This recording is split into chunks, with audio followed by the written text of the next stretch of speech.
Hello everyone and welcome. In this video I'm going to be sharing my thoughts on the latest episode of Fear the Walking Dead, People Like Us. As always with these reviews I won't be holding back on the spoilers, so I suggest you watch this video after watching the episode itself. So anyway, without further ado, let's begin. I'm going to start this video by quoting a Twitter post that Scott Gimple shared yesterday. If you are choosing a programme to watch this eve, allow me to suggest Fear the Walking Dead's mid-season premiere. Remarkable, fun, dramatic work by a wonderful and talented cast and crew. You will believe a walker can fly. Now if People Like Us is what passes these days as remarkable, fun and dramatic, then I'm not sure I want to watch much more television. For me, I found this instalment to be underwhelming, dreadfully dull and lacking in purpose. It was as bland a mid-season premiere as I remember, and it was littered with annoying characters making annoying decisions. Much of the driving force on this episode focuses on Morgan as he tries to convince Fear's OG cast to take him back home, with him checking in on each member of the fractured group. Well, I say checking in, but in reality he was just pestering them, with each person bar Alicia basically telling him to get lost. So in the end, Morgan found himself sticking with Alicia for much of the episode, with him accompanying her as she went on some crazy journey to rescue someone who has been nailing help signs onto walkers. I'm just going to say it, I thought this was dumb. The concept of sticking help notes onto walkers was just bizarre. I guess the guy must have used some kind of machine in a lumber mill to do it, which I guess makes sense, but I just ended up with this weird picture in my head of someone trying to hold back an angry walker in order to put a note on its forehead. Hey, whoa, hold still, I just gotta put this message on your head. Hang on, don't eat me, whoa.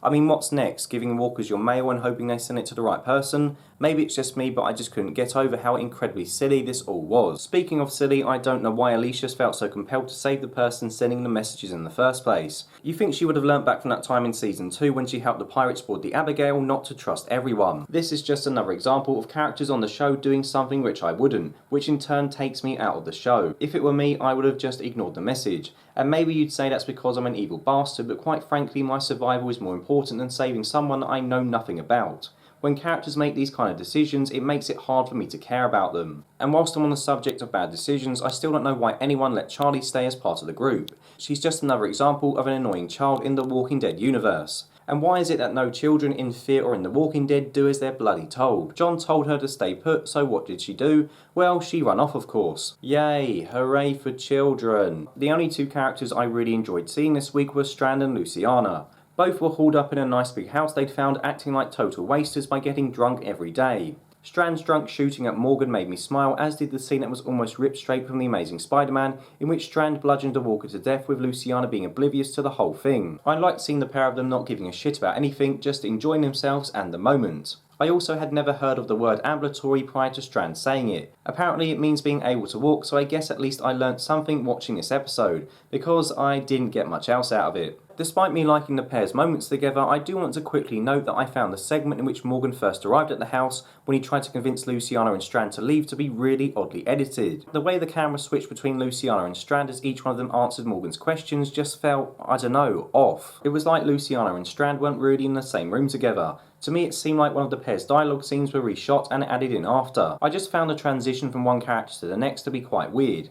And I also picked up on some of the differing noises in the background when switching between the characters, which made me think it wasn't all filmed at the same time. Maybe I'm wrong, but there was just something strange that I instantly noticed during this segment.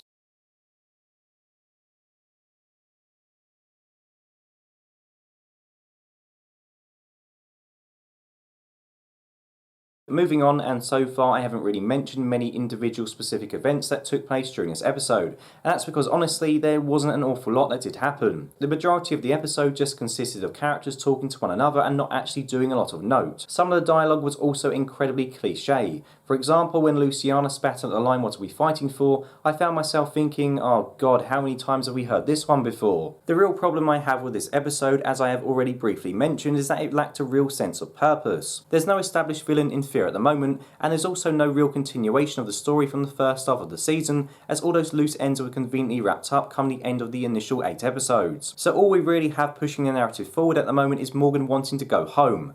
That's it. That's literally the plot of Fear the Walking Dead right now. Morgan wants to go home, and because he's worried about his bald head being hit by the rain, he asks some people to take him. That's the plot driving this season forward.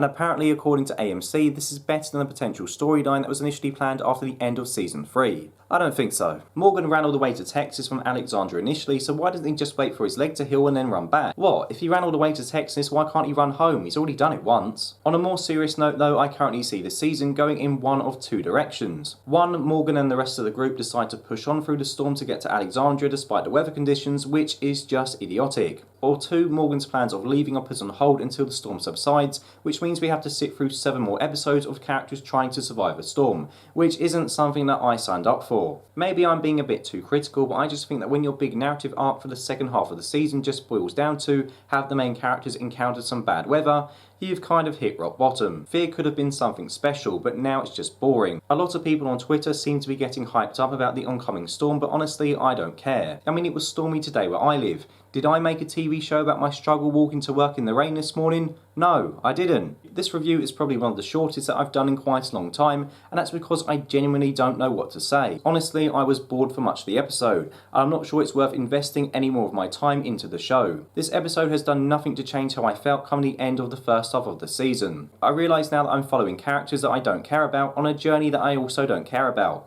In fact, I don't think I'd be all that bothered if any of them died, except for John Dorie and maybe Alicia. But you know, even Alicia is pissing me off right now. Whilst browsing Twitter yesterday, I saw some pre-reviews of this episode with critics praising it as a return to form for the show, but I just can't see that. Apart from a few decent moments, this was a struggle for me to get through, and I was glad when it ended. I think, to be honest, I might be done with Fear. I just don't care anymore, and I can't bring myself to pretend to care. And honestly, I don't know if I want to review of the rest of the season because I can't see anything changing. So we will see what happens, but as you can tell, I didn't like this episode. So anyway, that's that. Please let me know your thoughts below. Do you agree with me, or did you actually like this instalment? I will be reviewing Telltale Games' new Walking Dead episode this week, with me hoping to get that review out Tuesday or Wednesday. And for those of you still waiting for my top 10 Walking Dead episodes video, I am sorry it's taken so long, but the script is done now and I am going to film it on Thursday or Friday and get that up on my channel this weekend. So anyway, as always, thank you very much for watching, and until next time, goodbye.